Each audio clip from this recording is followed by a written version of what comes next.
Hey there, I'm Mindy Totten. A lot of the work that I do in coaching and mentoring massage and bodywork therapists on the business side of their practices focuses around what I call being intentional. You may have heard of my podcast, Do It With Intention podcast. It comes down for me of thinking about what is my intention here, not only with the technique that I'm doing or the modality that I'm using, but what is my intention in my business as well. And several students have asked me through the years, and I think it's a good question, Mindy, how do you go from being intentional about something to really making that practical? Like, what steps do you take from going from being intentional to making that intention a reality? So today I want to talk to you about being intentional around your offerings. I'm going to share 3 really common mistakes that body workers make with their offerings, and then what you can do instead so that your offerings are intentional and they create a massage or bodywork business that you love. So the first mistake that people make is trying to be everything to everybody. And I get it, right? I get it because you want to help everybody, right? And so when somebody says, oh, let's take craniosacral therapy as an example. Oh, what's craniosacral therapy good for? And you say what I used to say when I was starting out, it's good for everything, for everybody. Like, people are like, oh, okay, thanks, bye. Narrow down your offerings to something that you really love. So it sounds counterintuitive. It sounds like a paradox, but if you narrow your focus, you can more quickly fill your practice. So with that example that I just used, who's craniosacral therapy helpful for? I actually believe that it could be helpful for everybody. But who do I really want to work with? If somebody says, who can it be helpful for? I say, well, it can be helpful for a lot of people. I specialize in working with people who have migraine headaches or who have chronic pain or whatever it is. Then people start to think, oh, my Aunt Sally has chronic pain. Tell me more about this, right? You're able to narrow down and get people's attention because you're not trying to be everything to everyone. And frankly, I want you to think about this too. If you are out there right now and you're offering 27 different modalities, is it that you really genuinely love each and every one of those modalities? Or could there be a piece of it where you're thinking, I need to offer these modalities or people won't come in to see me? Is there a place that is coming from fear? Is there a place of fear in that? I know there was for me. I kept thinking, well, if I don't offer all of these things, then I'm not going to be able to pay my bills, right? When actually the opposite is true.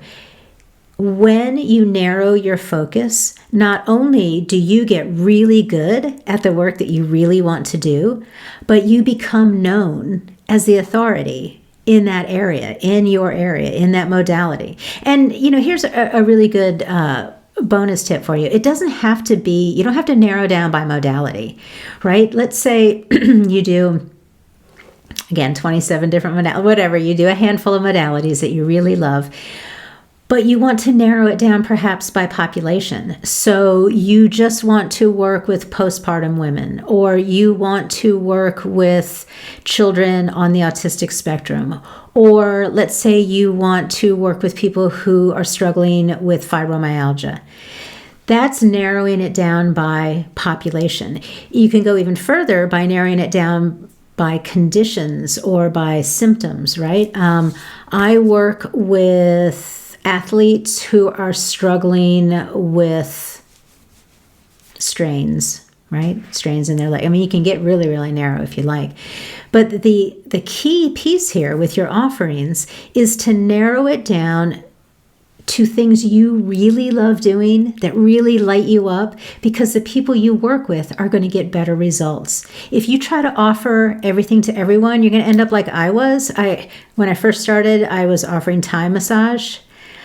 I'm embarrassed to share this, but I'm like, oh, if I can keep somebody else from making the same mistake, I'm in good shape. But I offered Thai massage. I took exactly 1 class in Thai massage and practiced it, as many times as I needed to get my certificate for the class. When somebody came in and said they wanted Thai massage, I was like, oh, okay.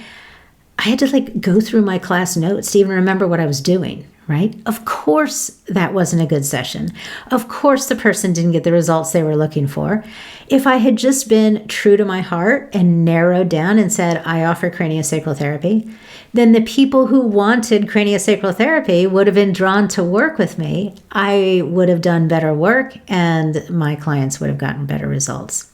So please, please, as you're thinking about being intentional with your offerings, think about what is it that you truly want to do? What population do you want to work with? What set of conditions do you want to work with? And then narrow your focus to fill your practice. Second, a mistake that body workers make is trying to offer too many choices. So,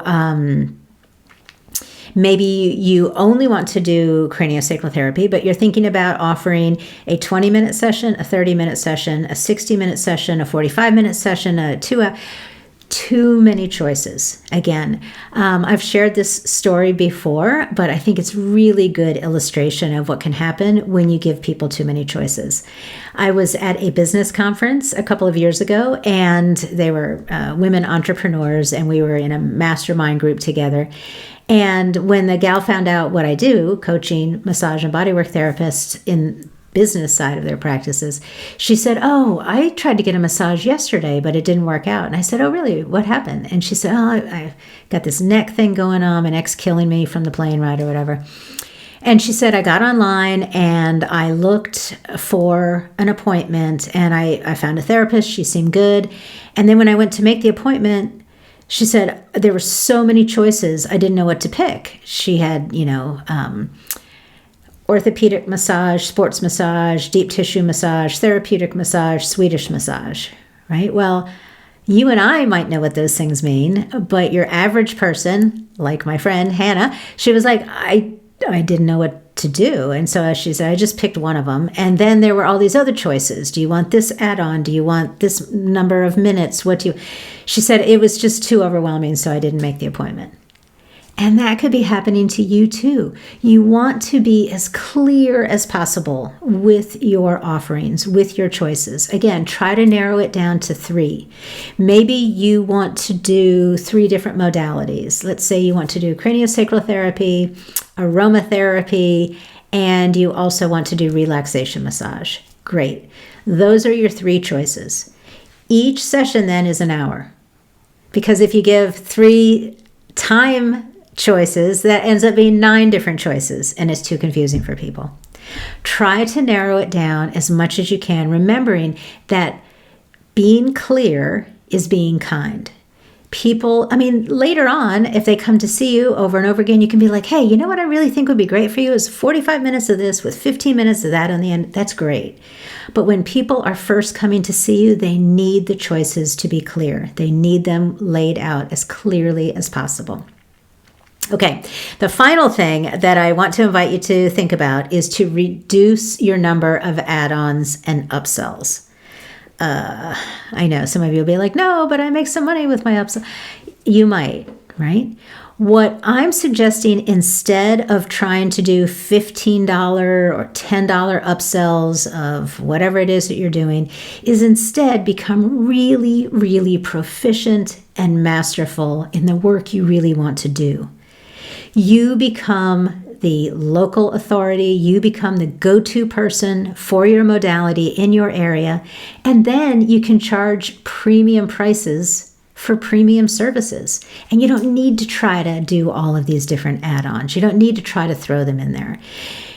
The problem with let's start with add-ons. The problem with add-ons is it can feel gross for people.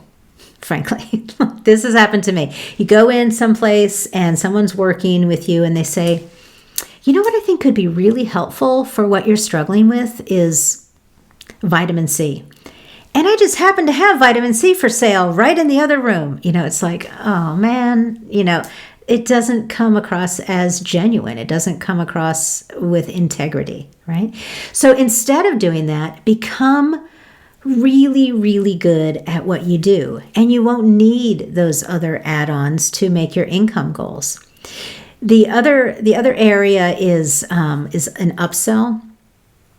I worked in a spa when I first started, and that's really pushed in the spa setting. again, I don't think that if you do wonderful, wonderful work, that you're going to need to try to upsell somebody, right? Somebody will come in the first time and they'll come in for their hour session. They'll be like, that was fantastic, right? I want to come back. Great. When would you like to come back this time? Do you happen to have 90 minutes available? I love that so much. You're not pushing them to try to upsell them. You are just doing beautiful, great work that they love and are getting great results from. Again, it's another way to honor your clients without being pushy. You don't need the upsells and the add-ons if you're doing beautiful, wonderful work. Okay, that's it today for thinking about how to be intentional with your offerings, because really you want to stand out from the crowd. You want a limited number of offerings and that every one of them is wonderful and your clients get wonderful, terrific results. All right, one last thing for today. I know from my own experience how difficult it can be and intimidating it can be to try to get either your first 20 clients or your next 20 clients in through the door. So I created a practical guide, very straightforward things to do, called How to Get Your Next 20 Clients. If that's something that you're interested in, that you think could help your practice, I would love for you to sign up for it. You can just go to mindytotten.com/guide, Guide, and there's a link below the video too. I really hope that it's helpful for you. I think this guide can help you get those 20 clients in through your doors. All right, until next time, take care.